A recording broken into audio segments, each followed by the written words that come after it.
हिंमत असेल तर हात लावून दाखवा तुम्ही की जे सतत तुम्हाला जे सांगत असतो ना 1400 वर्ष राज्य केलेला हा महाराष्ट्र या प्रांतावरती छत्रपती शिवाजी महाराजांची घोषणा पण काय होती?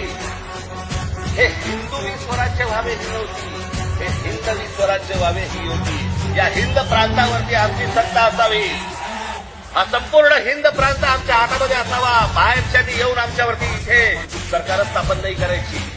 आम्ही कोणी गुलाम नाही आहोत. या प्रांतावरतीचा अधिकार कोणाचा असेल तर तो आमचा आहे.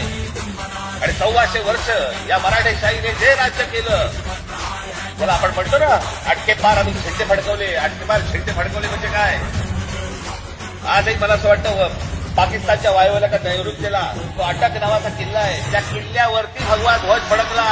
ते अटक किल्ला तो अटकेपार झेंडे फडकवले. आधी हिंमत असेल तर हात लावून दाखवा तुम्ही की जे सतत तुम्हाला जे सांगत असतो ना 1400 वर्ष राज्य केलेला हा महाराष्ट्र या प्रांतावरती छत्रपती शिवाजी महाराजांची घोषणा पण काय होती?